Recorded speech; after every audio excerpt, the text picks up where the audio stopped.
आगरा में समाजवादी पार्टी के राज्यसभा सांसद रामजीलाल सुमन के घर पर तोड़फोड़ की खबर है। रामजीलाल सुमन के घर करणी सेना के लोग अचानक से ही पहुंच गए और जबरन घर में घुसने की कोशिश की गई है। इसी दौरान पुलिस और करणी सेना के लोगों के बीच जमकर धक्का मुक्की और मारपीट तक की बात पहुंच गई। समाजवादी पार्टी के सांसद रामजीलाल सुमन ने हाल ही में राणा सांगा को गद्दार कहा था और इसी के बाद से ही लोगों में उनके प्रति भारी नाराजगी है। प्रदर्शनकारी सुमन के बयान को वीरों का अपमान बता रहे हैं। इसी गुस्से में उन्होंने उनके घर का गेट तोड़ने की कोशिश की। मौके पर पहुंची पुलिस ने हालात को संभालने की कोशिश की है, लेकिन तनाव यहां बना रहा। ये दो तस्वीरें आपके टीवी स्क्रीन पर हम आपको दिखा रहे हैं। पहली तस्वीर में आप देखेंगे सांसद रामजीलाल सुमन का ये घर है जिसके बाहर तोड़फोड़ की गई है। कुर्सियां यहां पर फेंकी गई हैं, कुर्सियों को तोड़ा गया है। जो बाहर गाड़ियां लेन से खड़ी थी उन सभी गाड़ियों के शीशे तक तोड़ दिए गए हैं। करणी सेना से जुड़े हुए ये लोग बताए जा रहे हैं जो अचानक से ही रामजीलाल सुमन के घर के बाहर पहुंच गए।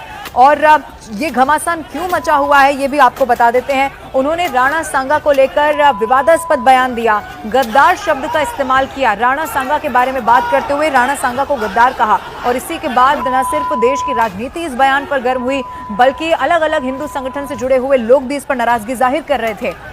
और यहाँ पर जो प्रदर्शनकारी पहुंचे उनका भी इसी बात को लेकर गुस्सा था जिस शब्द का इस्तेमाल रामजीलाल सुमन ने किया था और फिर उसका नतीजा ये हुआ कि वो यहाँ पर तोड़फोड़ करने लगे। हालांकि पुलिस के साथ धक्का मुक्की हुई है। कुछ पुलिस के अधिकारी बताए जा रहे हैं जो यहाँ पर उन्हें रोकने की कोशिश कर रहे थे वो भी जख्मी हो चुके हैं। दो अलग अलग तस्वीरें आपके सामने हैं। एक शख्स आपको गाड़ी पर चढ़कर पहले डंडे से तोड़ता हुआ दिखाई देगा ये गाड़ी के शीशे और उसके बाद गाड़ी पर चढ़कर अपने पैर से भी ये इस शीशे को तोड़ता है। 4 तस्वीरें और पूरा मामला क्या है जरा आप समझ लीजिए। समाजवादी पार्टी के सांसद हैं रामजीलाल सुमन, उनका घर उत्तर प्रदेश के आगरा में जहां पर तोड़फोड़ हुई। करणी सेना से जुड़े हुए लोगों पर यह आरोप लगा है उन्होंने ही ये तोड़फोड़ की है।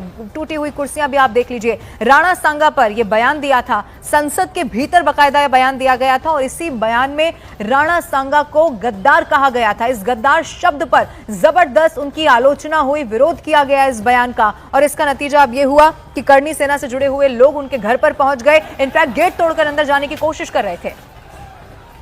और आइए अब आपको समाजवादी पार्टी के सांसद रामजीलाल सुमन का वो बयान भी एक बार फिर से सुनवा देते हैं जो उन्होंने संसद के भीतर दिया था और अब उस पर जबरदस्त बवाल उनके खुद के घर के बाहर मचता हुआ नजर आ रहा है। सुनिए। कि बाबर का डीएनए मुसलमान में है। हिंदुस्तान का मुसलमान तो बाबर को अपना आदर्श मानता नहीं है, वो तो मोहम्मद साहब को अपना आदर्श मानता है, सूफी संतों की परंपरा को अपना आदर्श मानता है। लेकिन सभापति महोदय मैं जानना चाहूंगा कि बाबर को लाया कौन? बाबर को इब्राहिम लोदी को हराने के लिए राणा सांगा लाया था। तो मुसलमान तो बाबर की औलाद हैं और तुम गद्दार राणा सांगा की औलाद हो, ये हिंदुस्तान में तय हो जाना चाहिए। अगर बाबर की तो आलोचना करते हैं, राणा सांगा की आलोचना नहीं करते। तो ये पूरा बवाल किस बयान के बाद हुआ वो बयान भी आपने न्यूज 18 इंडिया पर सुना। उन्होंने राणा सांगा को गद्दार कहा और इसी गद्दार शब्द का जबरदस्त विरोध हुआ। चौतरफा रामजीलाल सुमन घिरते हुए भी नजर आए। रामजीलाल सुमन के राणा सांगा पर दिए बयान के बाद बवाल की तस्वीरें आपके टीवी स्क्रीन पर हम आपको दिखा रहे हैं। ये जो आपको प्रदर्शनकारी नजर आ रहे हैं ये कोई और नहीं बल्कि करणी सेना से जुड़े हुए लोग हैं और वो यहाँ इनके घर के बाहर पहुंच गए। इनफैक्ट गेट तोड़कर वो घर के अंदर दाखिल होना चाहते थे। पुलिस भीड़ को लगातार कंट्रोल करने की कोशिश कर रही थी लेकिन वहां धक्का मुक्की पुलिस के साथ हो गई। पुलिस के साथ भी इन प्रदर्शनकारियों की मारपीट हुई है। हालात इतने ज्यादा बिगड़ गए कि पुलिस को लाठियां तक इन पर बरसानी पड़ गई। 2 तस्वीरें, एक तस्वीर में ये प्रदर्शनकारी जबरदस्त अपना गुस्सा जाहिर करते हुए विरोध करते हुए और दूसरी तस्वीर इसका नतीजा है, यानी कि जो बवाल वहां पर हुआ उसके बाद गाड़ियों के शीशे टूटे हुए नजर आए।